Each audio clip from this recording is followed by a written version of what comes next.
बिस्मिल्लाहिर्रहमानिर्रहीम। ज़ाइफ ऑफिशियल्स के प्यारे प्यारे व्यूअर्स, अस्सलामु अलैकुम वरहमतुल्लाहि वबरकातुहू। उम्मीद करती हूँ आप जहाँ भी हैं खैर व खैरियत से होंगे। अल्लाह ताला से दुआ है कि कोई परेशानी कोई मुसीबत आप तक ना पहुँचे।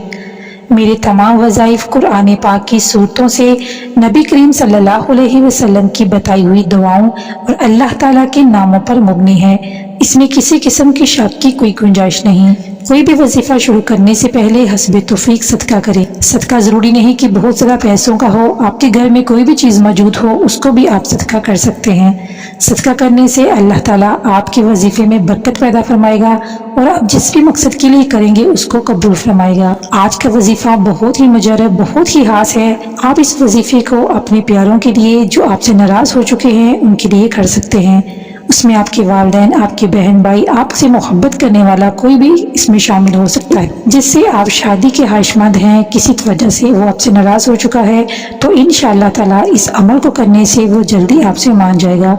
अगर वो आपसे इतना नाराज है कि आपको देखना पसंद नहीं करता, आपसे बात करना पसंद नहीं करता, तो इंशाअल्लाह एक ही दफ़ा अमल करने से वो आपकी बात भी सुनेगा, आपकी बात भी मानेगा और आपसे बात करने के लिए वो बेकरार हो जाएगा। इस वजीफे को जितना अल्लाह ताला पे कामिल यकीन के साथ करेंगे उतना ही इसमें असर होगा। सूरत इखलास का छोटा सा वजीफा है जिसके साथ आप अल्लाह के दो नाम मिला के करेंगे तो अल्लाह ताला इसमें इतनी खैर बरकत डालेंगे कि आपका जो भी महबूब, आपका जो भी प्यारा आपसे नाराज है, इंशाअल्लाह एक दफ़ा अमल करने से वो मान जाएगा।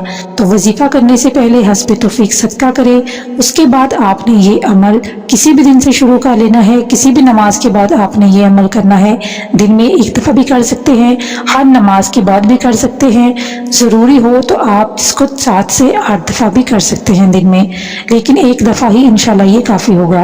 करना आपने क्या है कि जो शख्स आपसे नाराज़ है, कोई भी आपका प्यारा है, उसका आपने तसव्वुर कर लेना है। याद रखिए आपका तसव्वुर बहुत मजबूत होना चाहिए। यानी जब आप आंखें बंद करें तो उसकी वाज़ेह तस्वीर आपकी आंखों के सामने होनी चाहिए, आपके जहन में होनी चाहिए। अगर आपका तसव्वुर कमज़ोर होगा तो ये वजीफा असर नहीं करेगा। तसव्वुर में तस्वीर अच्छी नहीं बन रही तो बेहतर है कि आप उसकी तस्वीर सामने रखें। उसके बाद आपने एक महफूज जगह पे बैठ जाना है। अव्वल आही 3 दफ़ा दुरूद इब्राहिम पढ़ना है जो हम नमाज में पढ़ते हैं। उसके बाद आपने 7 दफ़ा सूरत इखलास पढ़ लेनी है। उसके बाद आपने 11 दफ़ा अल्लाह के ये 2 नाम पढ़ने हैं, या कादिरू या वदूदू, या कादिरू या वदूदू। 11 दफ़ा इसको पढ़ लिया, 7 दफ़ा आपने सूरत इखलास पढ़ ली, 3 दफ़ा लास्ट में फिर आपने दुरूद इब्राहिमी पढ़ लेना है। तो तसव्वुर में जो उसकी तस्वीर आपकी आंखों के सामने आ रही है उस पर फूंक देना है। अगर आपने मोबाइल में तस्वीर रखी है तो मोबाइल पे फूंक देना है, अगर आपके हाथ में तस्वीर है तो हाथ पे फूंक देना है। इंशाअल्लाह ताला इसका बहुत असर है। आपके साथ जो भी नाराज है वो आपसे मान जाएगा, जो आपसे ताल्लुकात ख़त्म करके जा चुका है वो इंशाअल्लाह आपकी तरफ वापस आ जाएगा। तो आपने इसको बहुत ही खास नीयत के साथ करना है, अल्लाह ताला पे भरोसा करके करना है। मैं दावा करती हूँ कि इंशाअल्लाह एक ही दफ़ा अमल से आपकी मुराद पूरी हो जाएगी। वीडियो अच्छी लगी हो इसको लाइक करना है, चैनल को सब्सक्राइब नहीं किया तो ज़रूर करना है। फिर मिलूंगी एक वीडियो के साथ। जज़ाकल्लाह खैर।